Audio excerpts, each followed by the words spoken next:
We've heard it all off season. Justin Jefferson in the Cooper Kupp role. What is the Cooper Kupp role? What does that mean? And how can we expand our understanding of it beyond like what the target share is? Let's talk about it on the Locked On Vikings podcast.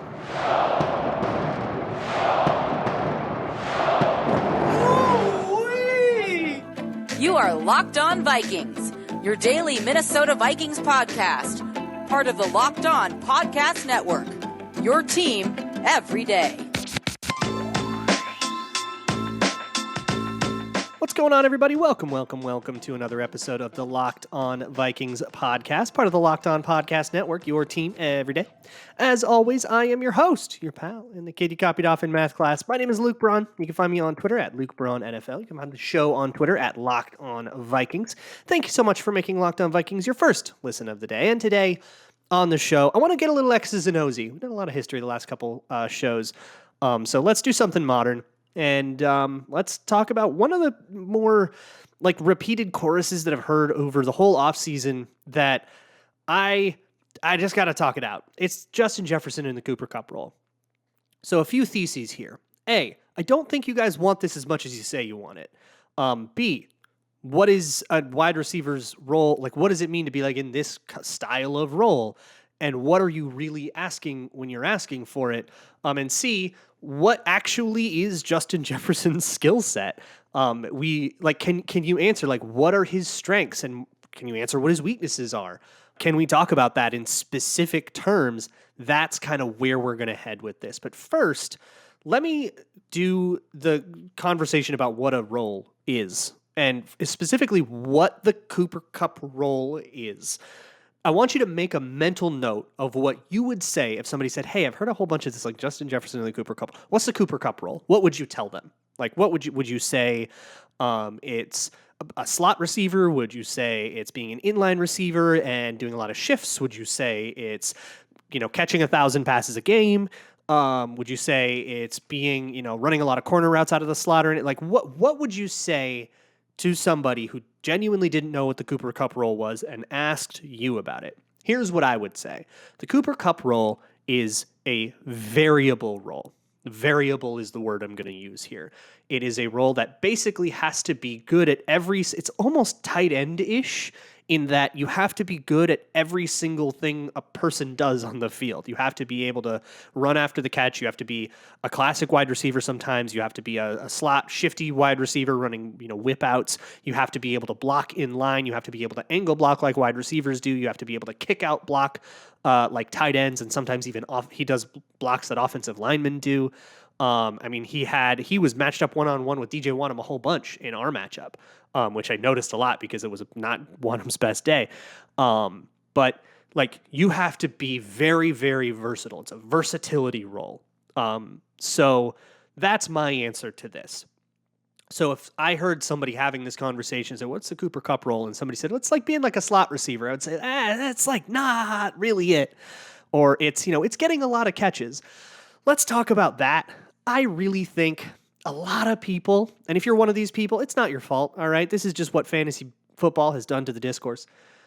But I think a lot of people hear Cooper Kupp role, and they just hear, oh, cool, we're going to target him 600 times.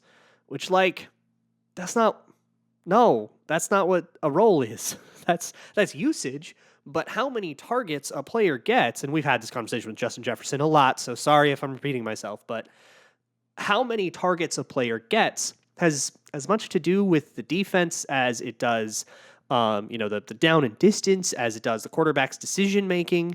And that's not even if the quarterback is good at decision making or not. It's there are a lot of concepts that are based on like reading a player. If he goes left, you throw right. If he goes right, you throw left. Well, who's on the left and right kind of doesn't have anything to do with how good those wide receivers are. It's a matter of what the defense does, and that will affect the target share. So when I hear like target share stuff, I was super annoyed with all the target share discourse, even with Stephon Diggs, and it's like, that's, you don't sit there fiddling with knobs when you're the offensive coordinator going, well, I think we'll do maybe 9 Justin Jefferson targets this time, and we'll do, we'll target Adam Thielen 7 times, and maybe, maybe we'll take one away from Adam Thielen, we'll give one to You're not doing that. You're calling concepts and plays, and you're going, well, they like to come out and show too high, so we'll do something that beats too high, and that in that too high concept, we'll have Justin Jefferson be the guy that runs the deepest route, and that's how the Kubiaks all did it. Was have Justin Jefferson be the guy running the home run, right? Because why would you waste him on the crosser that anybody can run? Have Chad Beebe do that. Have Justin Jefferson be the one, running the go route where he actually has to beat a corner and make a play, or the post route where he has to be, really set it up and manipulate a safety. That was how you get the most out of Justin Jefferson. And I think the Kubiaks were right to do that. And I think Kevin O'Connell should do the same. I don't think that that's a place that he should change things. There's a lot of other stuff he should change. I don't think that's one of them. But with Cooper Kupp, what his role was ended up getting a lot of targets. But you got to look at the reason for that. For one, Matthew Stafford just is a quarterback that you are going to ask to pass 60 times a game or whatever it was. A lot of people say maybe Kirk Cousins should be that too, and I think he's going to be. I do think, based on O'Connell's comments in the past in Washington, based on his comments now in Minnesota, that there's going to be some pass to set up the pass, and you're going to see a lot of passing volume. I don't necessarily know if the Cooper Kupp role, which is a lot of short passes as well as sometimes a long pass, sometimes streak down the field up the seam and stuff, is necessarily what we want. So what I'm going to talk about next is more specifics about what the Cooper Kupp role is, how Sean McVay utilized Cooper Kupp, why it worked for Kupp, and then later in the show, we'll talk about, does that work for Jefferson? Is that actually what we want to do with Jefferson? Because it is very Cooper Kupp specific. And there are things about Cooper Kupp that he doesn't necessarily share with Justin Jefferson, and we got to make sure that that's not going to be a problem. But first, let me talk to you about your car. Speaking of things you got to make sure that aren't a problem, if you hear a funky noise, if a light comes on, go get that thing taken care of, all right? Keep yourself safe. I want you all to stay safe. But I understand that the cost can get out of hand, so let me help you out a little bit with that. RockAuto.com is a place where you can get car parts directly from the manufacturer. It's like an online aggregator. You're getting the exact same parts that you would get at like a body shop, but you're getting them delivered directly to your door, and then you can go to a mechanic and say, hey, I have this part, my car needs it, can I pay you just to install it? And most mechanics will go for that. If you're not comfortable with that kind of thing, you can still get stuff at Rock Auto like jumper cables or safety supplies like a tire kit, all that stuff that you really don't want to not have until it's one of those things like a plunger. Don't wait till you need it to get it. Whatever it is you get at rockauto.com, you're getting it from somebody that won't upcharge you, 30, 50, even 100% for it. So go to rockauto.com, and in the checkout, how you heard about us section, make sure you let them know that Locked On sent you, because if you don't, the rabbits will hack Netflix and spoil to the world how Stranger Things ends. Rock Auto, amazing selection, reliably low prices, all the parts your car will ever need. So, Cooper Kupp's role. Have you had enough time to think about what Cooper Kupp's role is? Here's my understanding in a lot more certain terms. Cooper Kupp's role is variable. I kind of said that. He lines up all over the formation. You can line him up on the outside as like an X if that's the terminology you want to use, or inside as a slot, or even as an inline. Put him in the backfield. You can put him anywhere. So that's part of it. But being able to put him anywhere, what's the point of that? Like, do we have like a sense for what the point of putting a guy anywhere is? Generally, if you put him, in the backfield, there's a reasonable chance that the opponent's coverage is going to end up with a linebacker on him. Or if they don't want to put a linebacker on him, it'll be stressful to do it. Like, it'll have to require shifts and changes and communication and things that the defense can mess up. So there's kind of throwing challenges at them that way, but also variability in roles. Cooper Kupp is a phenomenal blocker. That is a huge, huge part of this. Cooper Kupp is one of the best blocking wide receivers in the entire game. And being able to use him, it's like being in 12 personnel, but you're in 11 personnel. Now, why would you want to be in 12 personnel? Well, a lot of it is to run, right? You want bigger bodies on the field, and so you can run at the other team. And how a lot of teams have started to manipulate this is, all right, well, you're going to put your bigger guys on the field. If I'm the defense, I'm going to put my bigger guys on the field. So you put 2 tight ends and a running back, you might get a lot more base personnel, extra linebackers on the field, bigger bodies, right? And then if one of those guys is George Kittle, right, Or, I mean, like if you're the 49ers, you got George Kittle and Kyle Juszczyk and I don't know, whatever running back on the field. You're like a lot of teams might have to put base in against you because you'll get run on like the Dickens, like what happened to the Vikings in the 2019 playoff game. I don't think that was what happened in that game. I think the nose tackles just kind of got beat up, but nevertheless, the Vikings got run on really bad, and there was that one drive where they ran like 10 times in a row and they got a touchdown, and it was like there's nothing you can do. Like that's just such a powerless place to be when you can't stop the run. And so to avoid that, teams will put bigger guys out there, and then suddenly you have linebackers covering George Kittle. That's the classic thing of 12 personnel. You probably already knew that. If you didn't, there you go.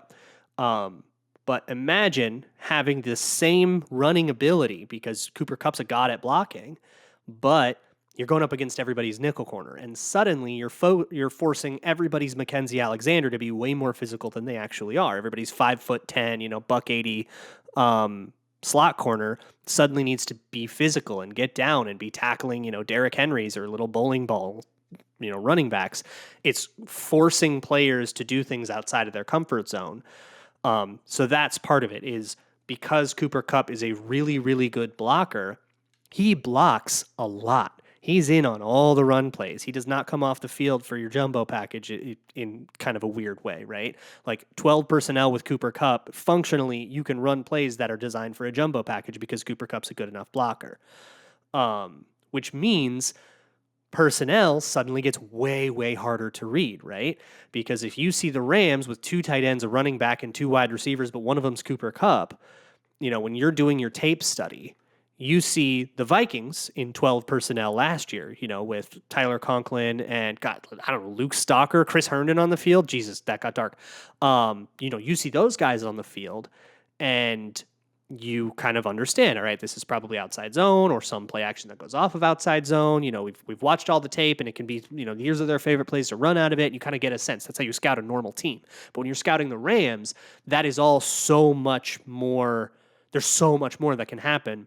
Because Cooper Kupp, 11 personnel with Cooper Kupp, you have access to your entire 12P playbook. You have access to your entire 10P playbook. You have access to your entire 11P playbook because Cooper Kupp can do so many different roles.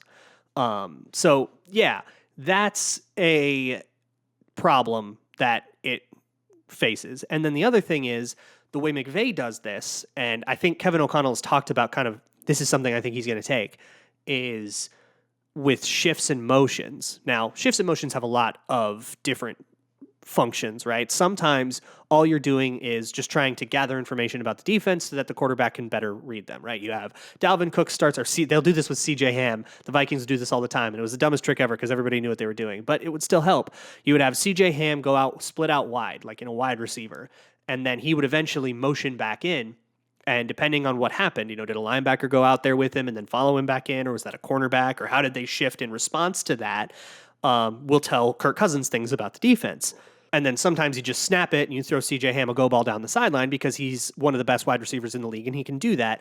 Elite, all-pro CJ Ham, god of gods. But that's part of it. And then part of it is just stressing out the defense. So this is what the shifts did a lot to the Vikings. When the Rams played the Vikings, Sean McVay had their heads spinning doing this. You'd start out in a 2-by-2 formation, the way Zimmer's defense worked. There's sort of 2 families of coverage, and it kind of depends on how many people are on that side of the coverage. So if there's 2 eligible receivers on that side, or 3 or 4, it sort of changes what family of coverage there is. So what he would do is he would change that information right before the snap. He would have 2-by-2, and everybody would have what are called triangle coverages, which are 3v3, or 3v2, right? 3 people, triangle, you get it. 3 defenders on 2 people, and they would take responsibilities accordingly and a bunch of different patterns depending on the call. And then Cooper Kupp would switch, and suddenly you have 1 on one side and 3 on the other side. And the running back doesn't count towards these counts all the time. So you'd have 3-by-1, and then suddenly everybody's role has to change and hike right now while they're all thinking about it. And that's how you get blown coverages. That's how you got people to do the wrong thing. They got a ton of stuff that way. And what that turns into is a bunch of really good opportunities for Cooper Kupp himself to beat someone who's not very good at coverage compared to a wide receiver, either a safety or a linebacker or a nickel corner. A lot of times he would get favorable matchups. ton of one-on-ones because things are shifting and when you're, shifting things on the fly, most defenses are just happy if you get a hat on a hat. And you're not doubling Cooper Kupp, and they would try to double Cooper Kupp, but when things are shifting around and, you're worried about making mistakes, sometimes you have to sacrifice the double just to make sure you have something that everybody can execute. And it would mean Cooper Kupp was open a lot. Matt Stafford would find him and he got a million targets. So that's the Cooper Kupp role. A lot of blocking, a lot of shifting, and a lot of different routes. Cooper Kupp has to run a lot of whip outs and crossing routes because the threat of a shallow route is something that he uses a lot to get open. So there has to be a lot of 4-yard passes to Cooper Kupp. There also will be a lot of deep passes because what's the point of all those 4-yard ones if you're not going to use it to go, kill something down the seam or go get a deep corner or something like that or get a go route? That'll happen. So a lot of bombs to Cooper Kupp too. But there has to be kind of everything. You have to do all of the things. Do we want that for Justin Jefferson or do we want something more specialized? That's the thing I don't know my answer to it. I'm going to think it out. We'll see if I come up with one by the end of the show. So I don't know. We'll see what that is. But first, let me chat with you about a good old Gramble because you can bet right now on the Vikings over-under. Shoot, you can bet on the Rams over-under. You can bet on every team but the Browns for reasons that, well, you can probably figure out. Whether they will make the playoffs, over-under, how they will do in their division, first, second, third, that kind of thing. You can bet on week 1 even. You can just go bet. I think the Vikings are like 3-point dogs right now, so at home. So I don't know. If you're feeling it, then go do that. You can Gramble on all of that stuff and much, much more at betonline.net. You can bet on baseball, WNBA. You can bet on golf, tennis, MMA, the Adrian Peterson-Le'Veon Bell fight, whatever you want. Go to betonline.net. You can do player props and build weird parlays. You can bet right in the middle of any game and live with their live betting apparatus that has like all sorts of info coming at you. And you can even like be watching the game on betonline.net at the same time or listening to at least a radio broadcast at the same time and being able to like place your bets right in the middle. There's a lot of edges to be gained if you know what you're doing. Again, that is betonline.net. You can find all of that stuff at betonline, where the game starts. Okay, so all of this leads to, do we want this for Justin Jefferson? And there's a lot of merit to either, right? I think really what people want is a lot of targets for Justin Jefferson. And they saw Cooper Kupp got a lot of targets and they go, oh, that role's good. Yeah, then let's give him the role that gets him lots of targets. I hope by now you kind of understand that that's not the magic wand we're waving, right? It's not that easy. If it was, I mean, yeah, everybody would do it and it wouldn't be a question, right? There's clearly something else going on here. So do we want Justin Jefferson doing all of that stuff? And honestly, I don't really know. When I hear that role, when I hear, a lot of blocking and a lot of varied places to line up, and sometimes you need to do, after catch stuff and you need to have a lot of variable. I think KJ Osborne. Cooper Kupp role is for KJ Osborne, and you send Justin Jefferson deep all the time. Because what I don't want to do is utilize Justin Jefferson's insane skill set, which is best suited for getting open downfield. His after catch is fine. Like he's a fighter. He can break tackles. He's good at that. And so I don't think that's like a weakness or anything like that. But really his superpower is getting off the line, which is really funny because that was the thing I was worried about in the draft. Clearly not an issue. But his superpower is getting off the line, getting open, setting up corners over the course of a longer developing route, and making 35-yard catches. Not only is that what I think he's genuinely best at, but even if he was equally good at all things, that's where there's the most meat on the bone. Let me do the thing that gets 35-yard Justin Jefferson catches instead of 10-yard Justin Jefferson catches or 4-yard Justin Jefferson catches. I want the 35-yard ones, and I want to set those up. And I want to do that 8-9 times a game. Yeah, let's get him lots of targets. But those targets also, I want them to be high octane. Justin Jefferson as a blocker is fine. He did make some mistakes as a blocker. I don't know if that's necessarily where he's at his best, and I don't need that to be a focal point of Justin Jefferson's role. I also I want him to be on the outside using running plays to set up corners. This is something the greats do. This was a Randy Moss thing, and I've seen Justin Jefferson do it. So get excited about that as you'll allow yourself to. But when it's a run play On the outside, most corners are playing pass first. They're not looking for the run play unless they're in a specific coverage that tells them to. But for the most part, on the outside, during like just a straight HB gut random run play, the wide receiver and the corner are still covering each other. And sometimes there's an alert where it's like you're genuinely running a go and it might be an RPO or something. But for simplicity's sake, consider a play where the wide receiver knows it's a run play and he knows that the ball's not coming to him and the corner doesn't.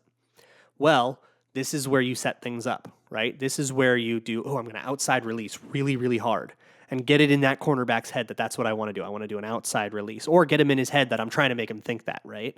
Whatever you're trying to set up. And Justin Jefferson does this. He uses those reps to kind of put certain things into the cornerback's mind that he can then subvert later and be like, really, really hard outside release.